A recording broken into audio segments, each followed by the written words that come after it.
এই এক রহস্যময় গাইবী মসজিদ। আর এই মসজিদে ছিল এক রহস্যময় পাথর, যে মূল্যবান পাথরটি চুরি করতে গিয়ে থমকে গেছে অনেকের জীবন। যারা এই পাথরটি চুরি করে নিয়ে গেছে তারা কেউই পাথরটি রাখতে পারেনি। ওই মনে করেন আপনি ওটা বাড়িতে নিয়ে গেলেন, নিয়ে যা রাখলেন আপনার বাসায়, পরের দিন আপনার বাসায় আর নাই, দেখবেন আসি দেখবেন এখানে আছে। আশ্চর্য বিষয় হলো এই মসজিদের ভিতরে নামাজ পড়ার জায়গা মাত্র 2 জনের।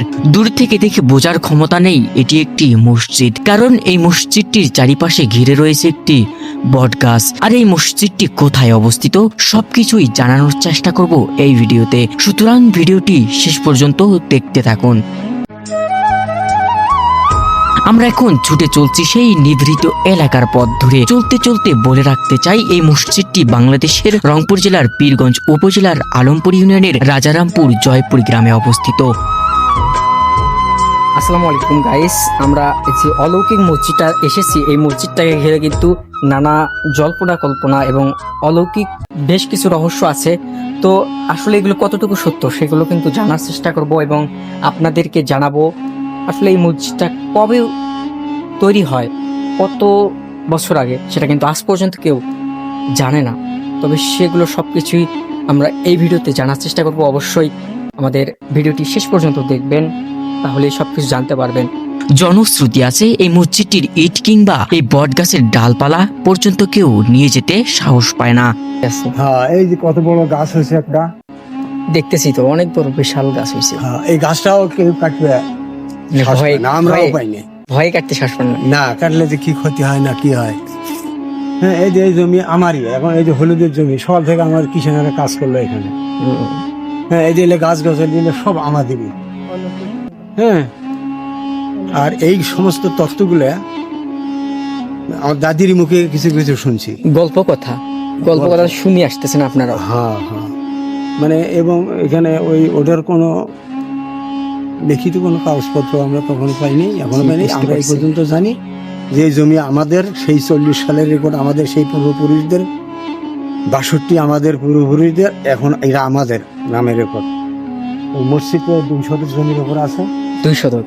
হ্যাঁ, এই সেটাও আমাদের নামে ওই জমিটার রেকর্ড।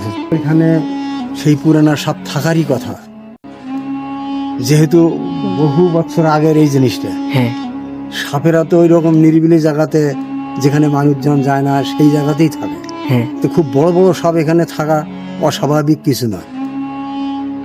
তো বন্ধুরা, আমরা এখন কিন্তু এই মসজিদটির ভিতরে ঢুকবো এবং ভিতরে কি আছে সেটা দেখার চেষ্টা করব। তো দেখতে পাচ্ছেন অনেক কিন্তু অন্ধকার, তেমন কিছু একটা নাই। তবে অনেক আগেকার এই মসজিদটি, এখানে নকশা করা ফুল দেখা যাচ্ছে।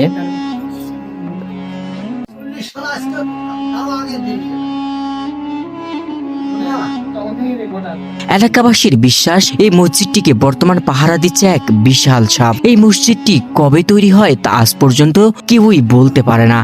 আর ওই যে পাথরের কথাটা, হ্যাঁ, পাথরটা এই মসজিদের ওই পাশে ছিল না, আপনারা দেখছেন পাথরটা? পাথরটা আমি দেখছি। পাথরটা দেখা, পাথরটা একটা মানে ওই সিমেন্টেরই ওই ধরনের পাথরটা।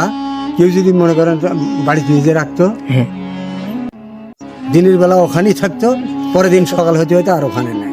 এক জায়গায় আগের দিন দেখলে পরের দিন আর সেখানে পাওয়া যেত না। পরের দিনে ওই মনে করেন আপনি ওটা বাড়িতে নিয়ে গেলেন, নিয়ে যা রাখলেন আপনার বাসায়, পরের দিন আপনার বাসায় আর নাই, দেখবেন আসি দেখবেন এখানে আছে, এখানে আসছে। তো এই পাথরটা যাই, এখন এই পাথরটা কিভাবে কোথায় গেল না গেল আর আমরা কিছু বলতে পারি না। অনেক অনেক ক্ষতি হয়েছে, ক্ষতিও হচ্ছে, এটা আমি শুনছি। মানে ওটা নিয়ে যারা একটু বাড়াবাড়ি করছে, হ্যাঁ, তুই তোকে আমি বাড়িতে নিয়ে দিয়ে রাখবো, হ্যাঁ, আসতে দেবো না, নিয়ে যাবো, এরকম যে ওটার সাথে জোরাজুরি করছে, তারা একটু মুসিবতে পড়ছে। পরে আবার ফিরে এখানে রাখি গিয়ে। আপনার কি কখনো নামাজ পড়ার সুযোগ হয়েছিল এই না, মসজিদে? আমাদের এটা সুযোগ হয়নি। আমরা যখন থেকে দেখছি তখন থেকেই এই অবস্থায়। এই অবস্থায় আছে। হ্যাঁ, এই যে মসজিদটি নির্মাণ কাজে ব্যবহৃত ইট, নকশা, গাঁথুনি দেখে ধারণা করা হয় এটি একটি মুঘল আমলের মসজিদ। শুনছেন কবে থেকে এটা? বহুত দিন হলো, মনে করো দাদার আমলের কথা জানি। দাদার আমল, মানে আপনারাও দেখে আসতেছেন? হ্যাঁ, দেখছি আগে শোনো শোনো, মানে আপনারও গল্প শুনছেন? ট্যাগার ট্যাক্সা আসলো, আমাদের মনে করো কাহিনী আসলো, একটা সাপ আসলো, ওগুলো আর দেখা যায় না, ওগুলো আর নাই। কথা বলছেন না, বন্ধ হওয়ার মানে সব মসজিদ আর কে কি করে? আপনারা কি কখনো নামাজ পড়ছিলেন এই মসজিদে? না না না সুযোগ হয় নাই? না। সাপের ঘটনাটা কি একটু যদি বলতেন? আগে মানুষ পাগলা হয়েছিল খুব, টাকা দেওয়া ছিল, হ্যাঁ। টাকা বেড়া হচ্ছিল, টাকা নিজেও হচ্ছিল। নিজের পর মানুষ মানে খালি ভুল বসছিল আর স্বপ্ন বসছিল।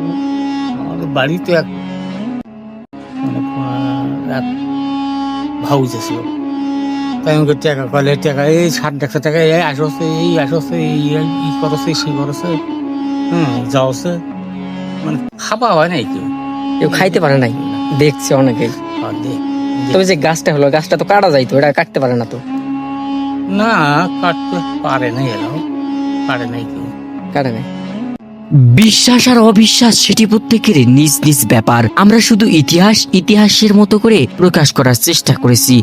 কেমন লাগলো এই মসজিদটির ইতিহাস ও রহস্যময় কাহিনী? ভালো লাগলে ভিডিওটি লাইক, কমেন্ট, শেয়ার করবেন আর চ্যানেলটি সাবস্ক্রাইব করবেন। ভিলেজ ব্লগ, ডকুমেন্টারি, হিস্টোরি, অনুসন্ধানমূলক ভিডিও দেখতে আমাদের সাথেই থাকুন। চাইলে আমাদের আগের ভিডিওগুলো দেখে আসতে পারেন। শীঘ্রই দেখা হচ্ছে নতুন কোনো ভিডিও নিয়ে। ততক্ষণে সবাই ভালো থাকবেন, সুস্থ থাকবেন। আল্লাহ হাফেজ।